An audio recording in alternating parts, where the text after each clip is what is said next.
حمداً کثیراً طیباً طاہراً للہ الواحد القہار تعظیماً توصیفاً تکریماً للنبی المعظم المختار تأدباً بآداب الاصحاب وآل الاخیار اما بعد فاعوذ باللہ من الشیطان الرجیم بسم اللہ الرحمن الرحیم ولو انہم اذ ظلموا انفسہم جاؤوک صدق اللہ العظیم۔ حصول برکت کے لیے درود پاک پڑھیے۔ صلی اللہ علیہ نبی الامی کی وآلہ صلی اللہ علیہ وسلم صلاۃ و سلام علیک یا رسول اللہ۔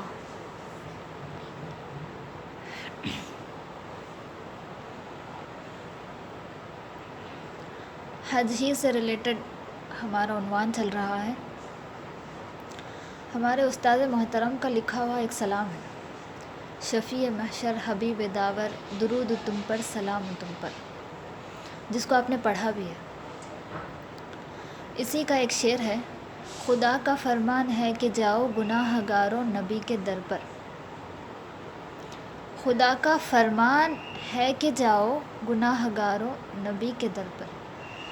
گناہ گاروں، گناہ ہونے کے بعد ہی گناہ گار بنتے ہیں، تو جب تم سے گناہ ہو جائیں تو اللہ پاک ہمیں حکم دے رہا ہے کہ نبی کے در پر جاؤ، نبی کے در پر جاؤ۔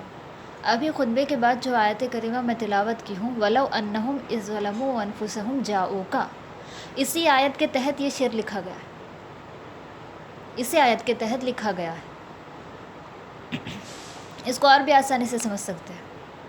جب قرآن کے حوالے سے ہمارے سامنے کوئی تذکرہ ہوتا ہے، قرآن کی بات ہوتی ہے، تو ہماری سوچ یہ ہوتی ہے کہ یہ اللہ کا کلام ہے، فرمان خدا ہے، جیسے حدیث فرمان مصطفیٰ ہے اور قرآن فرمان خدا ہے۔ اب فرمان کا مطلب صرف یہ نہیں کہ کہہ دینا، جیسے رسول پاک علیہ الصلاۃ والسلام نے فرمایا، فرمایا جو لفظ کہتے ہیں، اس کا مطلب صرف یہ نہیں ہے کہ کہہ دینا، بلکہ فرمان کا مطلب جو ہے حکم دینا بھی ہوتا ہے، کسی چیز کا حکم دینا بھی ہوتا ہے۔ اب آپ دیکھیے، صیغہ غیب سے، یعنی غیب کا لفظ استعمال کر کے کسی فرمان کو جاری کرنا، وہ بھی امر الہی کہلاتا ہے، اللہ کا حکم کہلاتا ہے۔ اب جو آیت کریمہ ہے ہماری، اس کا ایگزیکٹ ترجمہ ہم پہلے کرتے ہیں۔ وَلَوْ أَنَّهُمْ إِذْ ظَلَمُوا أَنفُسَهُمْ جَاءُوكَ، یہ آیت ہے، اس کا ورڈ ٹو ورڈ ترجمہ ہے کیا؟ وَلَوْ، اور اگر، أَنَّهُمْ، بے شک وہ لوگ، اِذْ ظَلَمُوا، جب ظلم کر لیں، أَنفُسَهُمْ، خود پر، جَاءُوكَ، تو آپ کے پاس آئے۔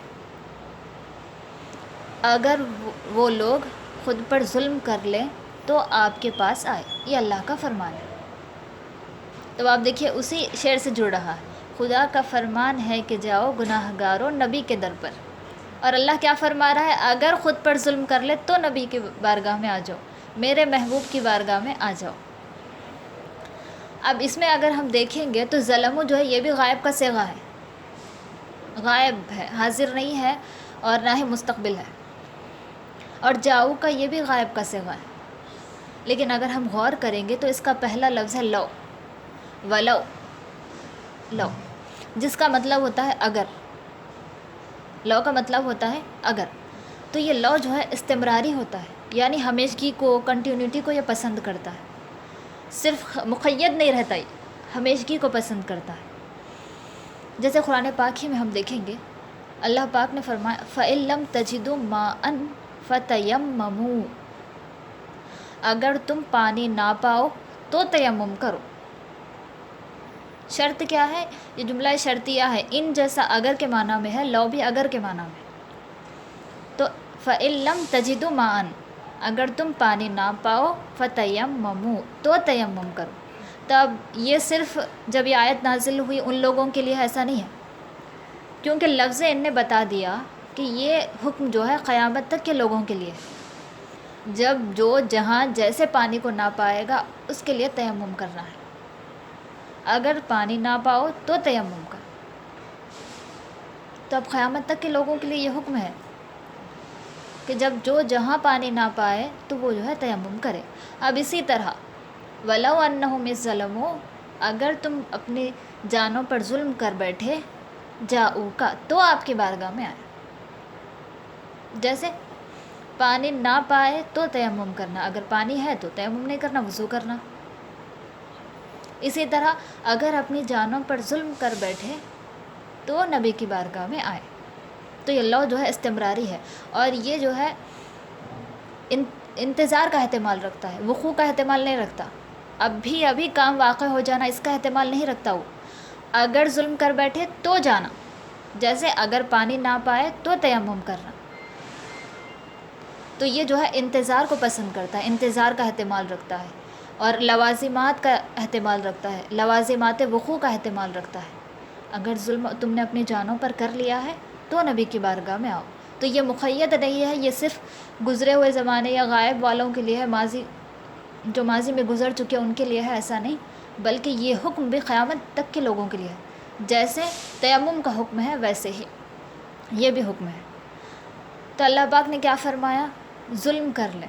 تو اب ظلم کا مطلب کیا ہے؟ ظلم کو ہم کیسے سمجھیں گے؟ ظلم کا مطلب کیا ہے؟ عربی میں ایک عبارت آتی ہے، وضع الشیء علی غیر محلہ. کسی شے کو، کسی چیز کو اس کی جگہ پر نہ رکھنا یہ ظلم ہے. کسی چیز کو اس کی جگہ پر نہ رکھنا یہ ظلم ہے. جیسے آپ دیکھیے موزے، ساکس جس کو بولتے ہیں، اگر سر پر رکھیں گے وہ ظلم ہے یہ، کیونکہ وہ جگہ نہیں ہے اس کی.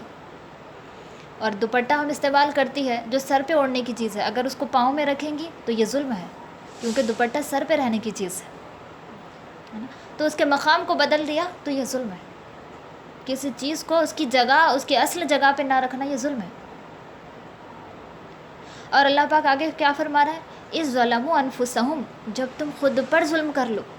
تب خود پر ظلم کرنا کیا ہے؟ ظلم کی تعریف تو ہمیں سمجھ میں آ گئی، ظلم کا ڈیفینیشن ہمیں سمجھ میں آ گیا کہ کسی چیز کو اس کی جگہ پر نہ رکھنا.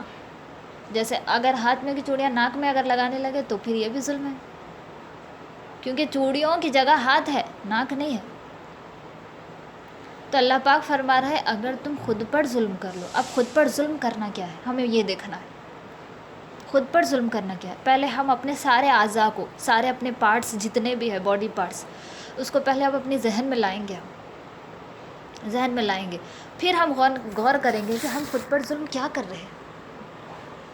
خود پر ظلم کرنا مطلب پھر ہماری یہ چیزیں آنا نا، ہمارے جتنے اعضاء ہیں وہ، اسی کو تو خود پر ظلم کرنا بولتے ہیں. مصطفیٰ نے ہر عضو کے استعمال کا طریقہ ہمیں بتا دیا کہ کون سے پارٹ کو کس طرح استعمال کرنا ہے. ہاتھ، پاؤں، ناک، کان، آنکھ، سب کے بارے میں بتا دیا. جیسے دیکھیں آپ، ہمیں نماز میں سینے پر ہاتھ رکھنا ہے ہم عورتوں، لیکن اگر ہم کہیں ہم ناف پہ رکھیں گے، نیچے رکھیں گے، یا پھر سر پہ رکھیں گے، نمازی ہے نا، اللہ پاک دیکھ رہا ہے نا، عبادت ہی ہے نا یہ، تو ہم ایسا رکھیں گے، بولے تو یہ بھی ظلم ہے، کیونکہ طریقہ بتا دیا گیا سینے پر ہمیں ہاتھ باندھنا ہے. تو اگر اس کے علاوہ ہمیں کریں گے تو یہ ظلم ہے. اسی طرح سجدہ کرتے وقت پہلے ناک رکھنا ہے، پھر پیشانی. اٹھاتے وقت پہلے پیشانی اٹھانا ہے، پھر ناک. اگر اس میں کچھ بھی الٹا پلٹا اگر ہم نے کر دیا تو یہ بھی ظلم ہے، یہ بھی ظلم ہے. ہمارے جسم میں جتنے بھی عضو ہیں، جتنے بھی پارٹس ہیں، وہ سب اللہ کی دی ہوئی نعمتیں ہیں، اور اس کا استعمال بھی ہمیں بتا دیا گیا. اگر اس کا غلط استعمال ہوا تو یہ ظلم ہے. اب دیکھیں، جب نماز جیسی عبادت میں، نماز ایک عبادت ہے، اس میں اگر کچھ بھی ادھر ادھر کر دیے، اگر غلط استعمال کر دیے تو ظلم ہو رہا ہے. تو نماز کے علاوہ میں اگر ان اعضاء سے کچھ غلط ہو تو پھر اس کا سوچے کیا ہوگا.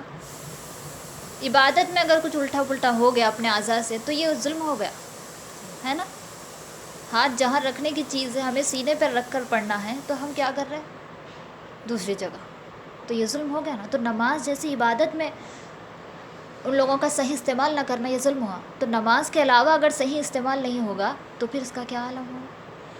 اب آپ دیکھیے، اللہ پاک نے ہمیں سننے کے لیے کان دیا. اب اس سے اگر گانے سننے لگ جائے، غیبت سننے لگ جائے تو یہ ظلم ہے. اللہ پاک نے ہمیں آنکھیں دی اور بتا دیا یغضضن من ابصارہن، کہ عورتیں اپنی نگاہوں کو نیچے رکھیں. اب یہ کب حکم ہے گھر میں رہتے ہوئے نہیں، جب باہر نکلے تو. اور مرد حضرات کو بھی اللہ پاک نے حکم دیا کہ اپنی نگاہیں نیچے رکھیں. اگر نگاہوں کا پھر غلط استعمال ہوا تو پھر یہ ظلم ہے. غلط استعمال کیا ہمارے معاشرے میں اب آپ دیکھیے شان سے تھیٹر میں بیٹھ کر مووی دیکھتے ہیں، جبکہ اللہ پاک نے نگاہیں نیچے رکھنے کا حکم دیا ہے باہر جب نکلے تو. اب یہ ضروری نہیں ہے کہ باہر جو بھی دکھے ہر خراب چیز دکھے، لیکن پھر بھی اللہ پاک نے ہمیں احتیاط کا حکم دیا، ہمیں اپنی نگاہوں کو نیچے رکھنے کا حکم دیا. کیوں؟ تاکہ کوئی بری چیز تمہارے دیکھنے میں نہ آئے. لیکن یہاں تو ایک دم شان سے بیٹھ کر اچھا مووی دیکھتے ہیں. تو یہ ظلم ہے، یہ ظلم ہے. اگر ہر عضو کا، ہر پارٹ کا جو کام ہے وہ اگر اس سے ہوا تو یہ عدل ہے. جیسے ہاتھ اللہ اکبر کہتے ہوئے اللہ کے سامنے اٹھے، یہ عدل ہے، یہ ظلم نہیں. اور ایسا نہ کرنا ظلم ہے. اللہ کے سامنے اللہ اکبر کہتے ہوئے ہاتھ اٹھے، صدقہ دینے کے لیے ہمارے ہاتھ اٹھے، کسی یتیم کے سر پر ہاتھ رکھنے کے لیے ہمارے ہاتھ اٹھے، تو یہ ہے عدل. اور اس کے علاوہ اس کا اپوزٹ کرنا یہ ظلم ہے. اور مرد حضرات کے پاؤں مسجد جانے کے لیے آگے بڑھے، یہ عدل ہے. ہم عورتوں کے لیے اللہ کی بارگاہ میں کھڑے ہو کر نماز پڑھنے کے لیے بڑھے، ہمارے قدم، یہ عدل ہے. اگر اس کا غلط استعمال کیا جائے، جیسے پارک گھومنے چلے گئے نماز چھوڑ دیے، مووی دیکھنے چلے گئے نماز چھوڑ دیے، جبکہ مرد حضرات کو مسجد جانا تھا وہ لوگ وہاں چلے گئے، ہم کو گھر میں نماز پڑھنی تھی گھومنے نکل گئے، تو یہ خود پر ظلم کر رہے ہیں، خود پر ظلم کر رہے ہیں. اگر اس کا جو وقت جو کام تھا وہ اگر کر لیتے تو یہ عدل رہتا، لیکن ویسا نہیں کیا تو یہ ظلم ہو گیا. ایک مثال اکثر آپ لوگ بہت زیادہ سنتے بھی ہے کہ برا سننا نہیں، برا دیکھنا نہیں، برا بولنا نہیں. اگرچہ اس کو ایک دنیاوی مثال بنایا جا چکا ہے، لیکن اگر ہم غور کریں گے تو یہ واقعی حدیث کی ترجمانی ہے، حدیث کی ترجمانی ہے. برا سننے، دیکھنے، بولنے سے بچے رہنا یہ عدل ہے، اور بچے نہ رہنا یہ عدل کے خلاف ہے، اپوزٹ ہے، اور عدل کے خلاف ظلم ہوتا ہے. تب اسی سے ہمیں سمجھ میں آئے گا برا بولنے، برا سننے، برا دیکھنے سے بچے رہنا، اپنے ہاتھ کو بھی اپنے پاؤں کو بھی بچائے رکھنا. یہ تو اعضائے ظاہری ہے، ہمارے اعضائے ظاہری ہے. تو اگر ان لوگوں کا صحیح استعمال نہیں ہوا، جو کام ان سے ہونا تھا وہ نہیں ہوا، تو یہ ظلم بن جائے، ظلم بن جائے. ایسا نہیں کسی کا قتل کر دینا یہ ظلم ہے، بڑی بڑی چوریاں کرنا یہ ظلم ہے، ناحق کسی کا حق مار لینا یہ ظلم ہے. یہ یقیناً ظلم ہے، لیکن یہ ظلم ہم دوسروں پہ کر رہے ہیں. یہ خود پر ظلم نہیں ہو رہا، یہ دوسروں پر ظلم ہو رہا ہے. اور خود پر ظلم یہ ہو رہا ہے کہ جو آنکھوں کا استعمال کرنا تھا وہ نہیں کر رہے، ہاتھ کا جو استعمال کرنا تھا وہ نہیں کر رہے، پاؤں کا جو استعمال کرنا تھا وہ نہیں کر رہے، بلکہ خلاف استعمال کر رہے اس کا، تو یہ ظلم ہو گیا. اب سوچ بھی سکتے ہیں نا کہ ارے ہم نے تو کوئی بڑے گناہ کیے نہیں، نہ ہی کسی کو قتل کیا ہے، نہ ہی ہم نے بڑی بڑی چوریاں کی ہے، اور نہ ہی ہم نے کسی کا حق مارا ہے، ہم نے کوئی بڑا گناہ کیا ہی نہیں ہے، تو ہم نے کیا ظلم کر رہے ہیں. تو یہ ظلم کرنا جو ہے دوسروں پر ہے، اور خود پر ظلم کرنا یہ ہے اپنے اعضاء کو صحیح جگہ صحیح طور پر استعمال نہ کرنا، یہ ظلم ہے.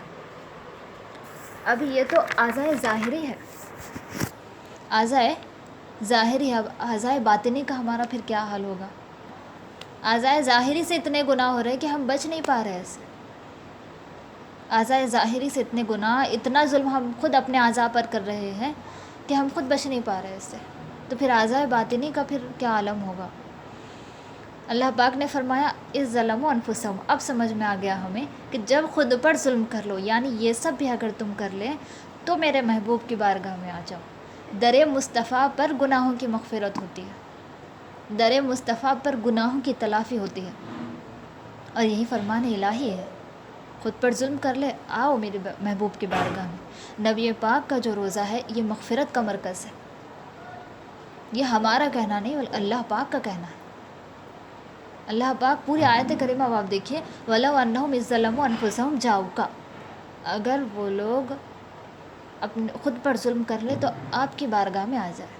پھر فَاسْتَغْفَرُوا اللَّهَ، پھر وہ اللہ سے اپنے گناہوں کی مغفرت طلب کرے، واستغفر لہم الرسول، پھر رسول ان کے لیے گناہوں کی مغفرت طلب کریں گے، لوجد اللہ توابا الرحیمہ، تو پھر تب جا کر اللہ کو توبہ قبول فرمانے والا، رحم فرمانے والا پائیں گے۔ صرف ایسا نہیں کہ بارگاہ رسالت میں تم آ جاؤ اور گناہوں کی معافی مانگ لو، ہم معاف کر دیں گے، نہیں، فاستغفر اللہ، پہلے تم اللہ سے گناہوں کی توبہ کرو، واستغفر لہم الرسول، پھر رسول تمہاری مغفرت طلب کریں گے ہم سے،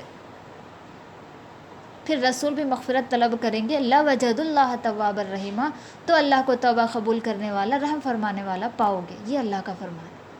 تو ہمیں پتہ کیا چلا کہ نبی پاک کا جو روزہ ہے وہ مغفرت کا مرکز ہے، بخشش کا مرکز ہے، کیونکہ صرف گناہ ہوتے ایسے ہی ہم ہی توبہ کر لیں تو اللہ ہماری توبہ کو قبول کر لیتا، لیکن اللہ پاک نے مرکز بنایا در مصطفیٰ کو ہمارے لیے، بخشش اور مغفرت کا مرکز بنایا، کیونکہ وہاں شفاعت مصطفیٰ ہوتی ہے، اور شفاعت مصطفیٰ سے اللہ پاک ہمارے گناہوں کو بخش دیتا ہے، ہماری مغفرت فرما دیتا ہے۔ اب خلاصہ یہ ہے پوری تقریر کا کہ جب ہم خود پر ظلم نہیں کر سکتے اور اگر ظلم کر لیے تو اس کی تلافی کے لیے در مصطفیٰ ہے۔ خود پر ظلم جو ہم نے بتا دیا ہے، خود پر ظلم کرنا ہے کیا، تو اس کی تلافی کے لیے در مصطفیٰ ہے۔ تو دوسروں پر بھی اگر ظلم ہو گیا کسی بھی زاویے سے دوسروں پر بھی ظلم ہو گیا تو اس کی بھی تلافی کے لیے بدرجہ اولا در مصطفیٰ ہے، صرف در مصطفیٰ ہے۔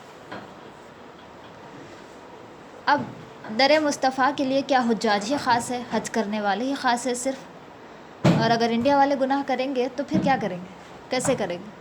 صرف اگر حجاج خاص ہے تو اس کا جواب دیکھیں آپ، سورہ احزاب کے آیت کریمہ ہے، ہم نبی سے دور ہو سکتے ہیں، نبی ہم سے دور نہیں ہے۔ اللہ پاک فرماتا ہے النبی اولیٰ بالمؤمنین من انفسہم،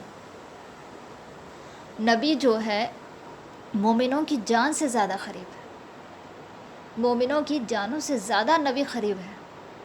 ہم انڈیا میں رہو چاہے تو بھی مومن ہے، کہیں اور رہے تو بھی مومن ہے۔ ہم دور ہیں نبی سے لیکن نبی ہم سے دور نہیں ہے، کیونکہ یہ اللہ کا فرمان ہے النبی اولیٰ بالمؤمنین من انفسہم، نبی جو ہے مومنوں کی جان سے زیادہ قریب ہے۔ جب نبی ہم سے قریب ہے تو یقیناً ہماری بھی توبہ قبول ہوگی، ہم نے اگر خود پر ظلم کر لیا ہے تو ہماری بھی مغفرت ہوگی۔